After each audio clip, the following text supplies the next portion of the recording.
Hey, what you doing? Come sit with me. What's up?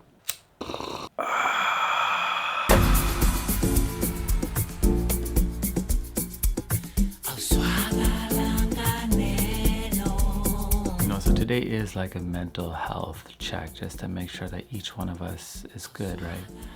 That we are feeling our best, that we are rooted in our energy, that we are allowing that light, you understand, Yeshua, to flow right through us and work wonders in our heart, because the inner treasures are the treasures that we need to be focused on: our compassion, our grace, our forgiveness, our strength, our resilience, because there's a lot to come. There's a lot of uncertainty. And I know some of us have been worried, but I don't think we should panic. I think we should preserve, plan, and prepare.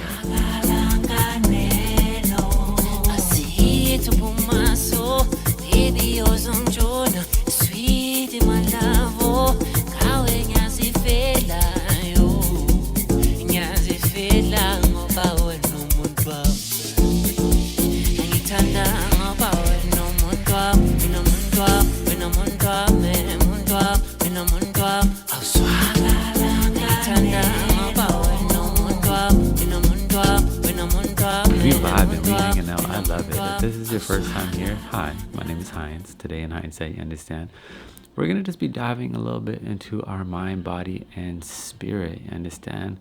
Beginning that moment of true transformation, because I believe this year there is so much opportunity, but the opportunity is in our growth, inward growth and outward growth, whichever stage that you are in, because we are all on our own different timelines. And that's the beautiful thing, when you can honor the journey you are on and not compare it to anybody else. You know, one of the biggest lessons I've learned was to stop over identifying with my thoughts.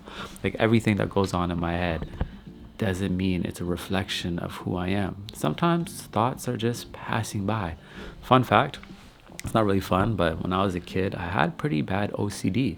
Nobody knew about it. I was very good at hiding it. And I would get very obsessive thoughts coming into my mind, visual ones. I would have to tap things a certain amount of times. And over time, as I grew up, I started to challenge my mind. And I said, you don't have control over me. And that's when I realized that I had a spirit and a mind.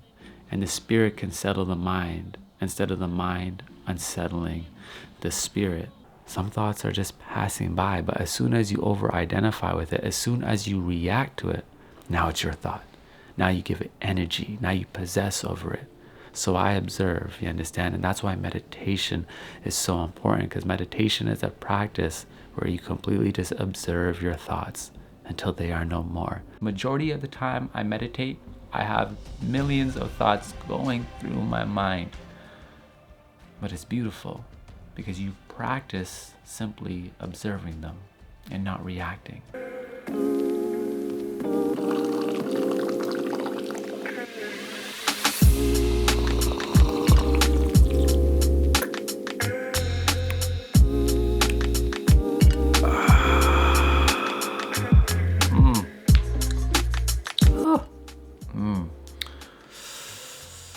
So I really want to know, like, how you are doing. If you feel called to, share it in the comment section so we can create the support there. And I bet you a lot of us are feeling the same way. You know, I think we create tribes through our frequency. You know, that's how we find each other on the internet, because we resonate with one another. We're like a distant family, you understand? We all friends. I always say family is frequency. And taking care of our mental health, you know, going into the winter right now can be tricky, right? Where I live, there's a thing called seasonal depression, where it's dark like 18 hours of the day. You know, it's colder and you don't get a lot of sun. And we have to make sure that we are prioritizing our health so we can be our best. You know, I see my rituals, my daily rituals, as my guides. They are my tools to support me, you understand? They're not these things that I have to do, but they're these things that support me. They're there for allow me to become my best. And lately I've just been enjoying a lot of creation. I've been coloring. Oh, where's my coloring book? I got my little adult coloring book, and just having a lot more quiet time. I haven't been doing my podcast lately, mainly because I haven't been in the mood to speak as much. And I had to listen to that. Listening to our intuition, our inner guides is really important, because although we may have a lot of things to do, our ability to scale back and protect our peace, and our ability just to listen and see what this season is asking for us is very important. I love it. I want to do some coloring videos. I don't know if y'all are with that, but I was thinking like where we just color and we have our conversation and we talk, and something real mindful, so we can create this as a ritual and take care of our mental health. To me, mental health is about prioritizing practices that soothe the mind, you understand? That give you the space to breathe, to think, to release. It's why I love my practices. It's why I love being vulnerable, because it gives me the ability to release and teach, right? Some of us think vulnerability is a weakness, but it's a superpower, you understand? It's a strength, it's a gift, one to yourself and to others. When we share, we realize that we are reflections of one another. And yeah, I'm a grown man that likes to color in coloring books. I'm not ashamed to say it. I like my coloring books. I like, my pencil crayons, and one day this whole book is a lot of pictures. I will go like this, and it'll be so colorful, you understand? Each day is like that. Each day we are coloring our life, you understand? Adding our spirit, bringing light, bringing color into it. But it takes a present mind, right? It takes actually applying yourself, right? And mental health takes being practical. It takes applying ourselves, because again, spiritual knowledge becomes woo-woo when you don't know how to use it. I feel like a little ASMR session or something. How about that? How about we do like a little bit of ASMR right now?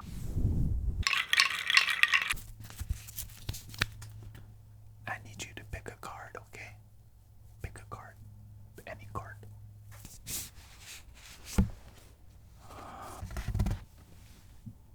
I perceive my difficulties as opportunities for spiritual growth. You can learn more when there are many obstacles than when there are few or none. Often we don't change until we are going through a difficult time. It's very rare that you're in a great space and you say, hey, I want to change. No. You change when you're at a crossroads, at pain.